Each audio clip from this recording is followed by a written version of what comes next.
Hello दोस्तों, आप लोगों ने हाल ही में मुंबई का एक न्यूज़ सुना होगा कि मुंबई का जो सबसे फेमस स्टेशन है चर्च गेट स्टेशन, जो कि बहुत ऐतिहासिक स्टेशन है, उसका नाम चेंज करके एकनाथ शिंदे की सरकार ने ये फैसला लिया है कि सीडी देशमुख यानी चिंतामन द्वारकानाथ देशमुख रखने का फैसला लिया है। चर्च गेट स्टेशन का नाम बदलने का प्रस्ताव रखा गया है। चर्च गेट स्टेशन का नाम अब बदला जाएगा। इसी के बारे में आज हम चर्चा करेंगे। मैं आपको बताऊंगा कि कौन थे सीडी देशमुख, इनका इतिहास क्या है, क्या वो जो चर्चा चल रही है कि सीडी देशमुख भारत के सबसे पहले आरबीआई के गवर्नर थे, क्या ये सही है, मैं आप लोगों को इसके बारे में बताऊंगा। तो आप लोग इस वीडियो को एंड तक देखिएगा।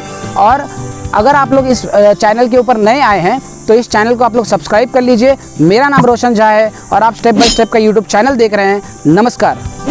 सीडी देशमुख का इतिहास जानने से पहले हम लोगों को थोड़ा सा बैकग्राउंड यानी पृष्ठभूमि देखना पड़ेगा कि इनका नाम चर्चा में आया कैसे। दरअसल एक न्यूज़ आप लोगों ने 17 फरवरी 2023 को सुना होगा कि जो इलेक्शन कमीशन ऑफ इंडिया है, उन्होंने एकनाथ शिंदे वाली शिवसेना को असली शिवसेना बता दिया। उसके तुरंत बाद यानी 21 फरवरी 2023 को ही शिवसेना की सबसे पहली कार्यकारिणी बैठक में ही बहुत सारे कुछ बड़े बड़े प्रस्ताव पास किए गए, जिनमें वीर सावरकर को मरणोपरांत भारत रत्न देना, एकनाथ शिंदे को शिवसेना का प्रमुख लीडर घोषित करना, सरकारी नौकरियों में 80% जो नौकरियां हैं वो भूमिपुत्रों को देना, संभाजी महाराज, वीर माता जीजाबाई, अहिल्याबाई होलकर जैसे बड़े बड़े महापुरुषों को नेशनल पर्सनालिटीज घोषित करना, जितने भी महाराष्ट्र में गढ़ किले हैं वो उनका ब्यूटिफिकेशन यानी सौंदर्यीकरण करना, जैसे कुछ बड़े बड़े प्रस्ताव पास किए गए।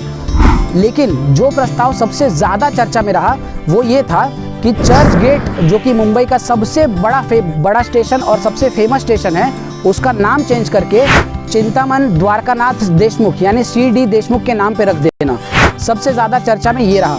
तो सीडी देशमुख कौन थे, क्या इनका इतिहास है, आइए ये जानते हैं। दरअसल सीडी देशमुख, इनका जन्म 14 जनवरी 1896 यानी 1896 को महाराष्ट्र के रायगढ़ जिले में हुआ था। इनकी जो प्राथमिक शिक्षा थी, स्कूली शिक्षा थी, वो रायगढ़ में ही रोहा नाम के एक जगह से हुई। उसके बाद उन्होंने अपना 10वीं का जो परीक्षा था वो मुंबई के एल्फिस्टन कॉलेज, जो कि उस समय बॉम्बे कहलाता था, वहाँ के एल्फिस्टन कॉलेज से कंप्लीट किया था। और 1912 में इनको 10वीं में बहुत ज़्यादा रिकॉर्ड मार्क्स मिले थे, जिसके वजह से इनको बहुत सारे स्कॉलरशिप्स ऑफर किए गए थे। उसके बाद 1915 में ये अपना डिग्री कंप्लीट करने के लिए इंग्लैंड चले गए थे। वहाँ के कैम्ब्रिज यूनिवर्सिटी से उन्होंने अपना डिग्री नेचुरल साइंसेस में कंप्लीट किया था।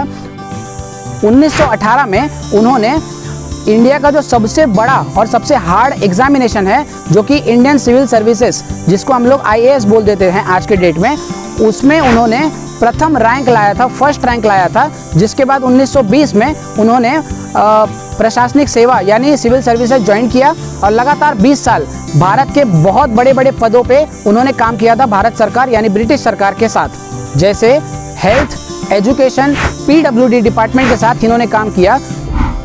दरअसल 1939 यानी 1939 में उन्होंने RBI ज्वाइन किया बतौर RBI के बोर्ड के सचिव के तौर पे।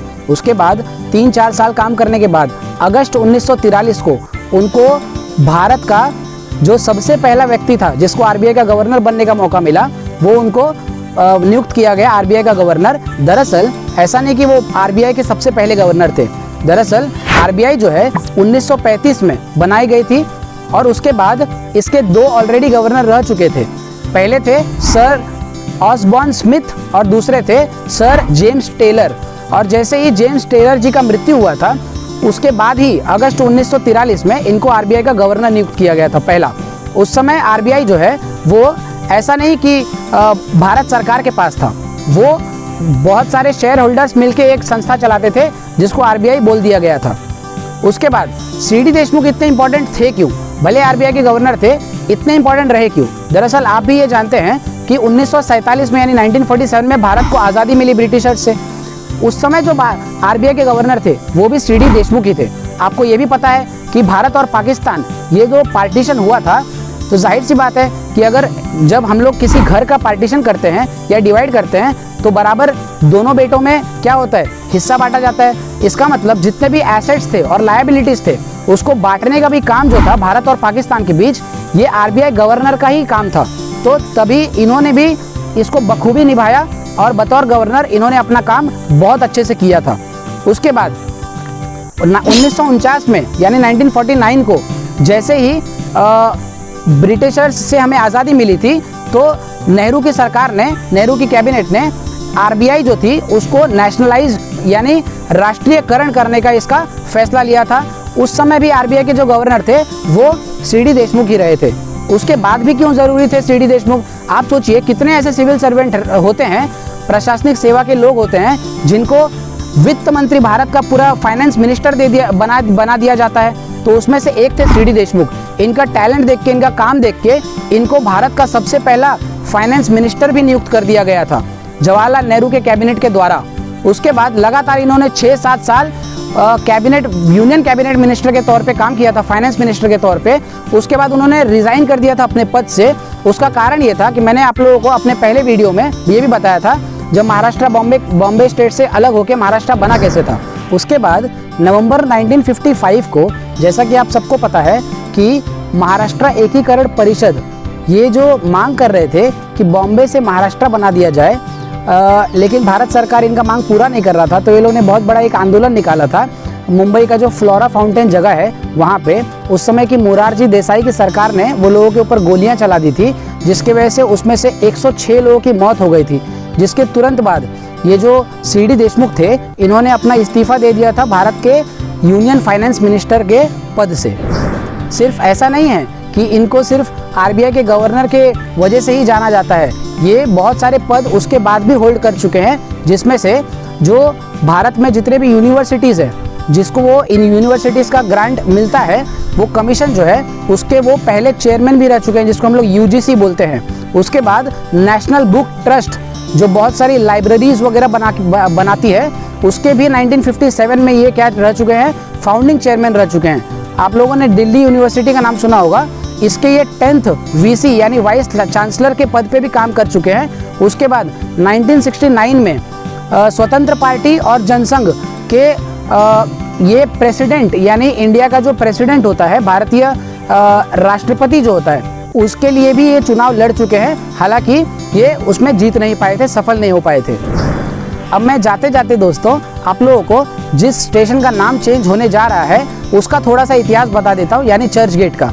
दरअसल ये चर्च गेट ये नाम क्यों पड़ा, हुआ ये था कि फोर्ट नाम का एक जगह है मुंबई में, आप सब जानते हैं। वहाँ पे उस समय मुंबई जो थी वो 1700-1800 के आसपास बहुत बड़ी नहीं थी और इतना पॉपुलेशन भी नहीं था।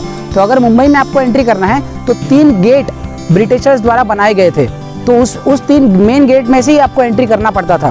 तो उसमें से जो एक गेट था वो सीधे आपको मुंबई का जो सबसे पुराना जो चर्च था, जिसका नाम सेंट थॉमस कैथेड्रल चर्च था, वहाँ वो ये वाला गेट डायरेक्ट आपको लेके जाता था उस चर्च के ऊपर। इसलिए उसके बाद 1860 में ब्रिटिशर्स द्वारा इस गेट को डेमोलिश कर दिया गया था, तोड़ दिया गया था।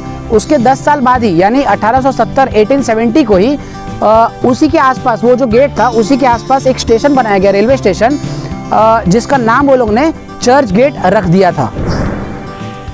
तो मैं उम्मीद करता हूं दोस्तों कि आप लोगों को ये वीडियो पसंद आया होगा। ये मैंने बहुत सारी रिसर्च करने के बाद ये वीडियो बनाया था आप लोगों के लिए, तो इसको आप लोग लाइक और शेयर ज़रूर करिएगा। और अगर आप लोगों ने इस चैनल को सब्सक्राइब अभी तक नहीं किया है तो एक ही चीज़ से हम लोगों को मोटिवेशन मिलती है, जो कि है आप लोग अगर चैनल को सब्सक्राइब कर लेते हैं तो सब्सक्राइब कर लीजिए। और अगली बार मैं आप लोगों के लिए इससे भी अच्छा एक कोई बहुत अच्छे टॉपिक पे एक वीडियो लाऊंगा। तब तक के लिए जय हिंद।